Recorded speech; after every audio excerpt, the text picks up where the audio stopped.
Это мой первый сольник. И я надеюсь, через год мне будет за него стыдно. Потому что комики говорят, что через год, если тебе не стыдно, значит, ты не вырос как комик. Вот. Ну, стыдно через год, согласитесь, все равно лучше, чем как с моими фильмами, когда стыдно сразу.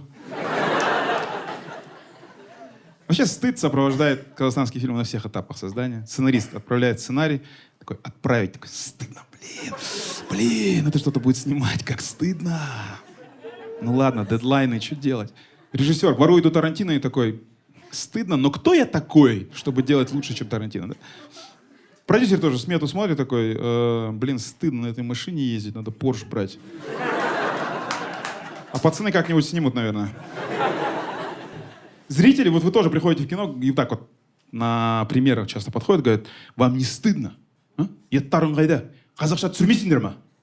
И идут на Росомаху на русском языке.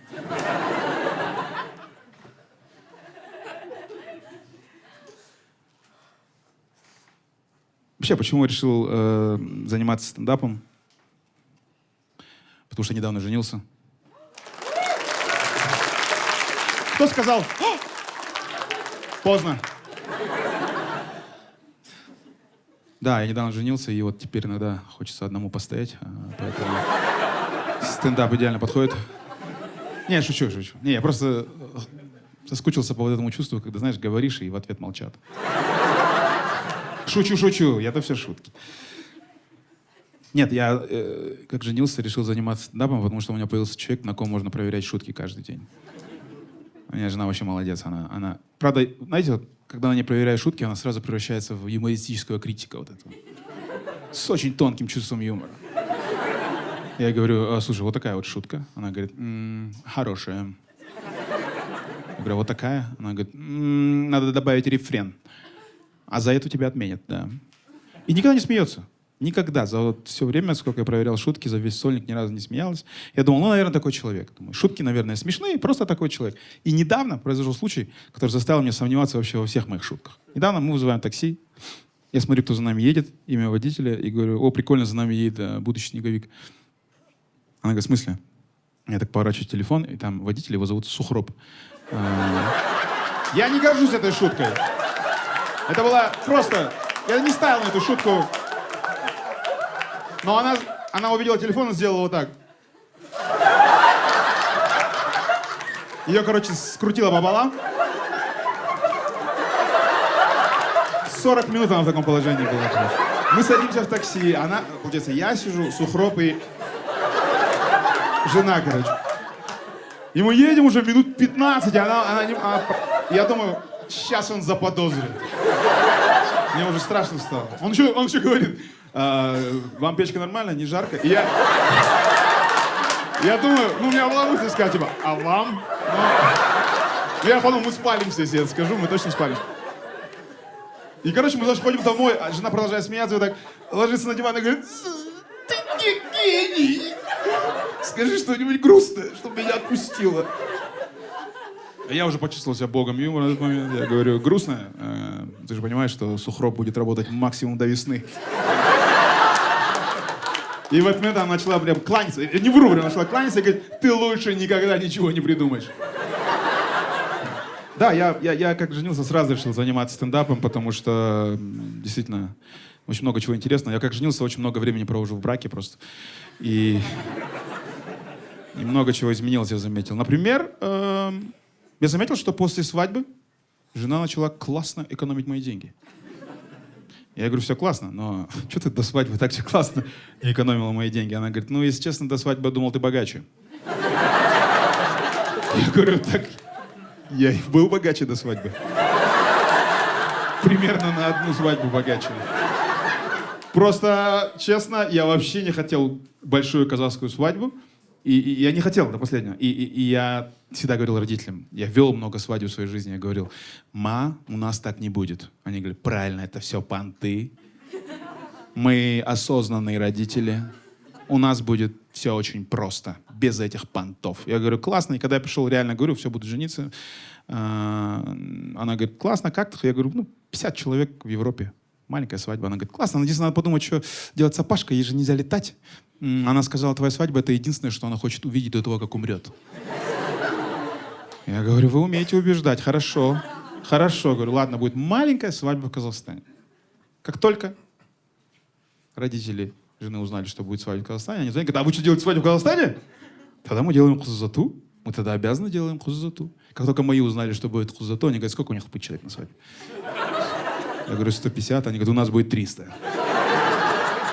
Мы их переедем. Я говорю, мама, как же, подожди, ты же осознанный родитель, лишние понты. Ты что, мы тебе черти какие-то, что ли?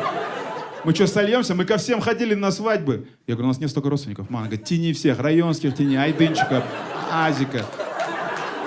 И в итоге все было по полной программе. Знаете, вот это вот знакомство родителей, сырға салу, төс қағыстыру, құдалық, хузату, еще один какой-то құдалық, я не понял, но он был.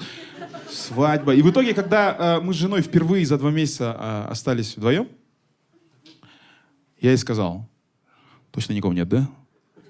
Жан, теперь я понял, почему казахи делают большие казахские свадьбы. Потому что после всей этой херни я с тобой точно не развожусь. Мы не разводимся. И она мне говорит, а ты знаешь, что Казахстан на 2-м месте по разводам, что это так не работает? И я тогда офигел. Кто знал это вообще, что Казахстан на 2-м месте? Немножко более радостные аплодисменты для такой информации, чем я думал, ну ладно. Я, короче, начал думать после этого, как сам женился, я понял, почему в Казахстане так много разводов. Потому что в Казахстане развестись гораздо легче, чем жениться. Нам нужно сделать так, я все придумал, нам нужно сделать так, чтобы разводиться было так же сложно, как жениться. Нам нужно обновить традиции развода. Понимаете? Я уже все придумал, не переживайте. Начнем с традиции сырға шешу.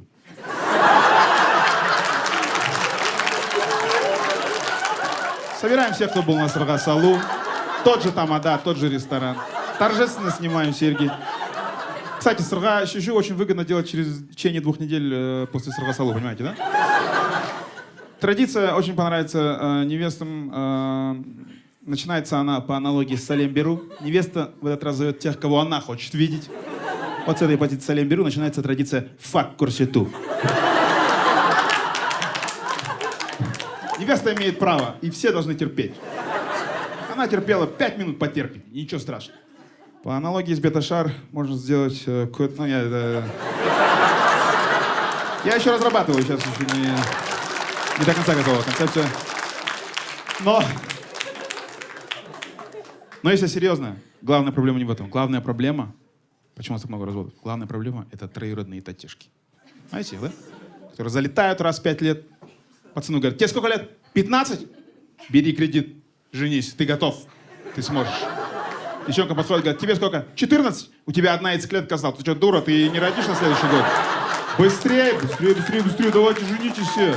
Все быстро надо, чтобы поженились. А потом, когда разводятся, они применяют реакцию номер 2. Окей, see you. И все, уходят, и их нет. 0 ответственности.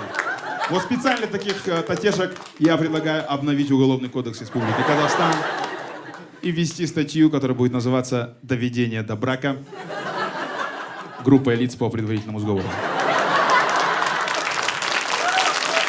Это сработает. Я вам отвечаю, пока первая татеха не сядет на 3 года за Подстрекалова, они не угомонятся. У нас пацанов вообще не готовят к семейной жизни. Только девушек почему-то готовят, да? Почему? Надо пацанов тоже готовить. Я вот, допустим, был тупой. До свадьбы я думал, что мне очень важно, чтобы моя мама и ее мама подружились. Оказывается, это вообще не важно. Оказывается, важно, чтобы моя мама и моя жена подружились. От этого напрямую зависит моя жизнь. И я думал, что этим 2 женщинам нужны общие увлечения. Я так подошел, говорю, мам, Жан, а вы знаете, что вы обе любите турецкие сериалы? Бурак Özçivit, общаетесь? Они сказали, мы учтем. И я понял, что этим 2 женщинам вообще не нужны общие увлечения. Им на самом деле нужен общий враг. Ничто так не объединяет, как общий враг. И желательно, чтобы это были вы. Это легче всего сделать, поверьте. по своему опыту рассказываю. Незадолго после свадьбы приходим в гости к маме. Сидим на кухне, мама из другой комнаты кричит: «Даня, иди сюда! Это что такое? У тебя один носок здесь? Это твой носок? Почему он здесь лежит? Другой носок, ты взрослый мужик, я должна ходить за тобой носки собирать. Почему? Сколько ты уже...» И я никогда не видел, чтобы моя жена была так счастлива, как в этот момент. Вот это, знаете, вот радость, которую она пытается сдержать, но не может. Она такая... Типа, знаешь, она мне еще на английском такая, чтобы мама не поняла, такая: «Bitch! I told you, it's not only me».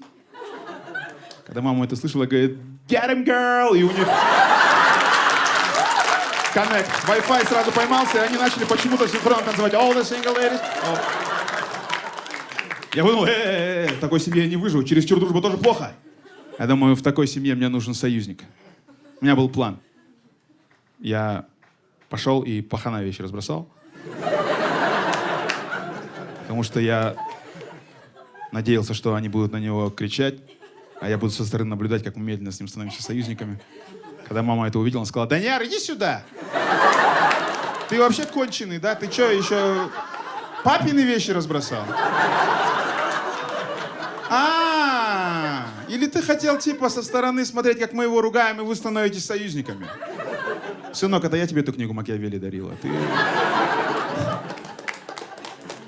Зато, знаете, что классно, что вот с ее мамой у меня классные отношения. Любим друг друга, уважаем. Единственное, меня чуть напрягает, что она смотрит только те фильмы, где меня убивают.